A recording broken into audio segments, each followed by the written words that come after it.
Hi there, and welcome to David Sussman Tours. In this episode, we are going deep into the neighborhood of Mea Sharim to a matzah baking factory to see how much work, care, and effort goes into making your handmade matzah for your Pesach Seder, from the mixing of the flour to the baking of the matzah and all points in between.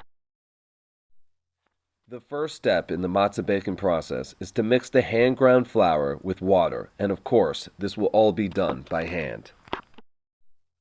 But before this can be done, one is needed first to measure the right amount of water, which is done separate from the flour, because if the flour becomes wet before the process begins, it becomes puzzle or invalid, and therefore the water is poured and measured in its own room. The same goes for the flour, which must be sifted and carefully checked for bugs. If bugs are found, they must be removed, and if not, all the flour becomes non-kosher and unedible. Bugs and insects are not allowed to be eaten in Judaism. After this, the flour must be carefully weighed to 1.25 kilos per batch, no less, no more. One should remember that all the flour here was ground by hand using stone tools. After this, the flour technician pours the flour out of the window and into the mixing bowl to be mixed by the mixer. Now, let's take a look at it from the other side. Here comes the flour, and here comes the water. The mixer mixes the contents together by hand in order to create a crumbly type of dough. This dough will need to be further kneaded in order that it shall soften up and become one substance, so that it will be rolled into round slats, put into the oven, and baked in matzah.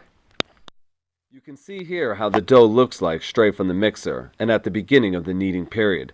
Take notice of its crumbly consistency as he mashes it with the stainless steel hand press.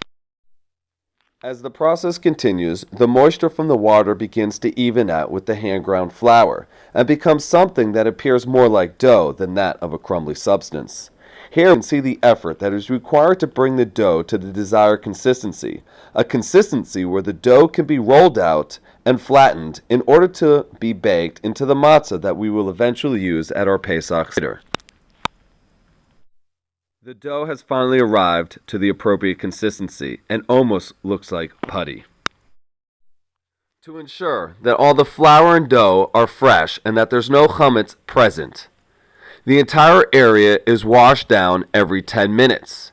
Hands are washed and scrubbed to remove any flour that may be under the fingernails, and hands are inspected before work continues. As the chief dough cutter prepares and cuts the dough, he also proceeds to squish each piece with his hands in order to prepare it for the rollers, who flatten it out to its proper size for baking. Take note how the rollers in the front begin the process. Then they throw it down to the ones at the end of the line. It is these guys who finish the rolling process. Once the dough has been flattened to its proper size, it is thrown to the handlers.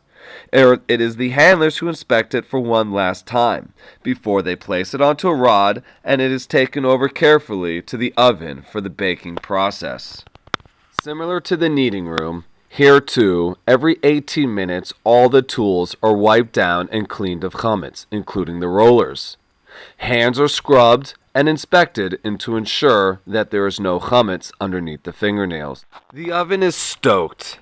Inside the oven, burning, is the wood of the olive tree. The olive tree burns at a very intense heat, ensuring that the matzah will bake quickly. Once again, the dough goes through a final inspection by the handlers. Once it passes the inspection, it is placed on the rod and taken away by the baker. As the baker takes it away, he goes and places it inside the oven for baking. During this time, the baker has an opportunity to do a little dance. Once the matzah is done baking, which only takes a brief moment of time, it is carefully removed by the baker and placed onto the counter for inspection. The inspectors inspect each piece of matzah. Let's go ahead and ask one of them, what are they inspecting for?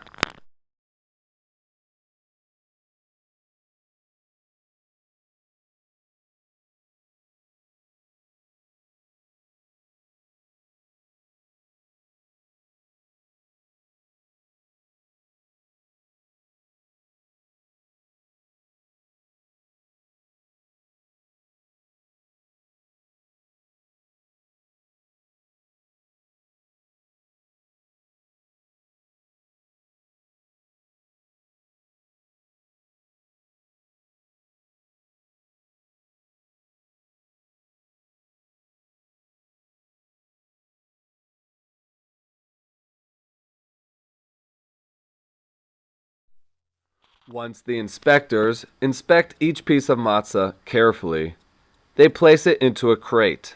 From there, it is taken from an individual who weighs out each order to be shipped.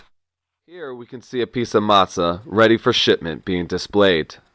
Hand-baked matzah is very expensive, so every order is carefully weighed before shipment. From here, the matzah is carefully wrapped and placed into a box. The box is sealed with the Adas Haredi kashrut symbol, the most highly regarded kashrut in the Orthodox community. Before it is placed into the box must first be lined in order to ensure that no chametz can get inside to the matzah. For this job, only the most highly trained are employed.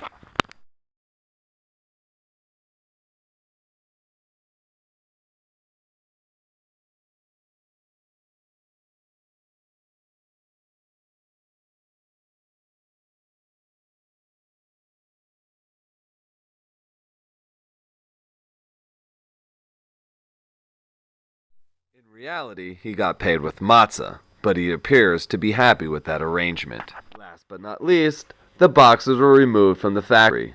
They are stacked outside, organized, and placed into a van for further shipment.